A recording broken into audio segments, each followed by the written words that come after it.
Our young men. From the village? Yes.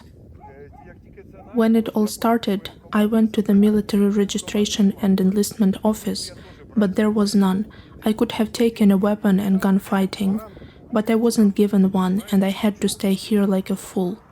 Why? They shot from Borodyanka. Why didn't the village headman fix evacuating women and children? I might be not that smart, but I knew that this is a key road. They'd come here sooner or later. Why didn't they organize it? For some time we didn't have any water. Why? Because a deputy and the village headman drained the marsh. The water level has fallen. They extract peat for sale, and we didn't have any water.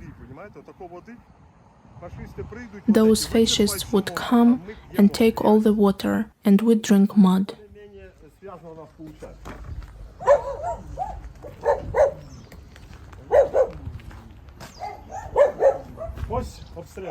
They shot at the house, you see?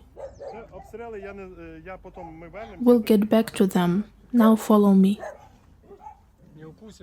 Will he bite? Stay away from him, just in case.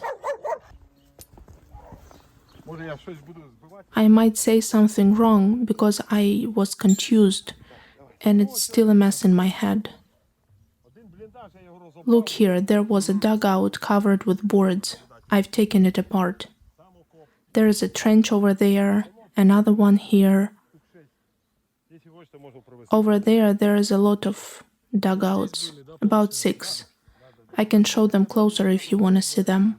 I was here all the time. I didn't even hide. That's why I got confused. How did they treat you? Wait a little, I'll tell you. My neighbor lives here, a good man. Has it been cleared of mines yet? Yes, it has. Here. Russian peace. Russians had machines, and Buryats and all kinds of people were in the infantry.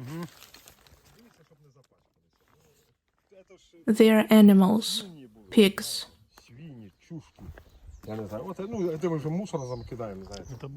Were these Buryats? Yes, Buryats. They were submachine gunners, infantry. Russians operated machinery. They're stupid, you know. They couldn't operate machinery. Here are some food boxes. They are Russian fascists. This is Russian peace. The first tank column came.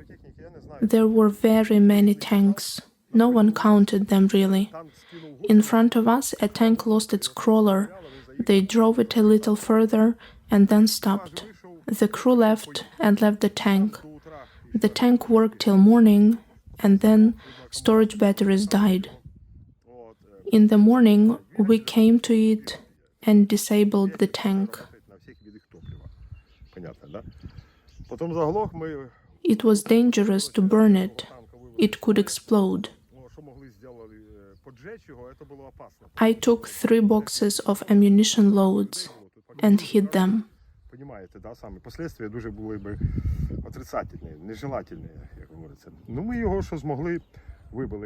Later on, when miners came, I gave it all to them.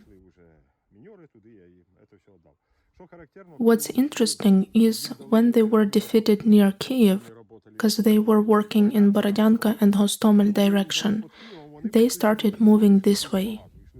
There were a lot of columns, all kinds of machinery and ammunition, all kinds of tanks and whatnot. So when they were defeated near... I always forget the name of the place. It's near Kyiv. Is it Vorzel? No, a different one.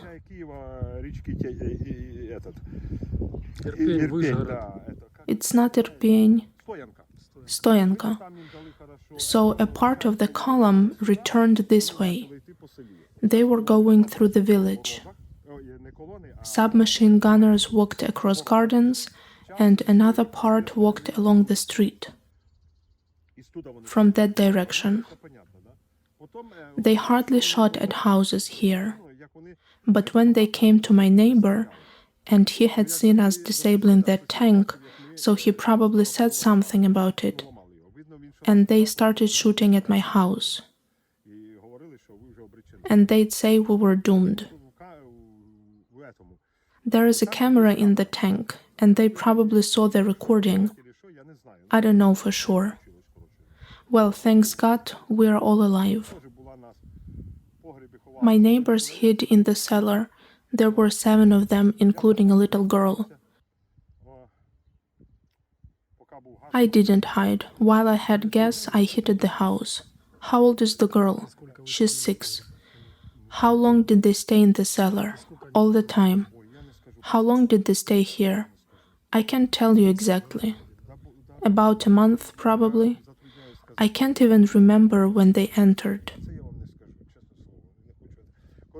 So they had their tanks everywhere.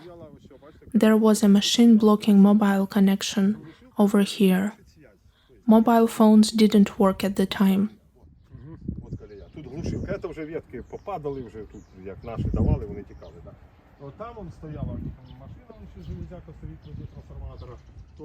Over there you can see a big hole. They hid their ammunition in there. A man was shot dead over there on the 2nd day after they came. Another man was shot there. Why did they shoot him? No reason. They didn't like the fact that he was walking around? No, they just came and shot him. He was buried over there.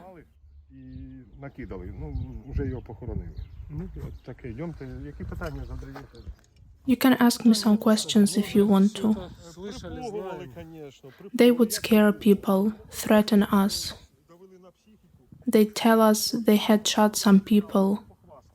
They boasted about it. They'd tell us we'd die soon, that it was Russian territory and we'd be sent to Siberia. And this is Russia now. They'd leave some slaves here to work. All the others would go to Siberia. Soldiers here were mostly from Khabarovsk, Vladivostok, Belogorsk. When I was in the army, I served in Belogorsk, in the Soviet Union. Buryats, people from far north regions. A woman told us 2 people were shot in a shed. They had their hands tied. Do you know anything about it? Yes, they tie a lot of young men, good guys. Why did they do it? No reason. Did they do it at once? Not in one day, but over the time. They had fun when drinking alcohol, and then they turned wild. Once I went out to the yard. I didn't hide. I saw them digging a hole. I told them I wished them be buried in that hole. My wife warned me not to speak to them like that, but I hated them with all my heart. I couldn't stop. She was afraid they'd shoot me. You can ask my wife, she'll tell you. What about food? What did you eat? Once I was standing outside and saw one of their officers walking by. He said, "Haven't you died yet?" And he threw me a ration. A box of it.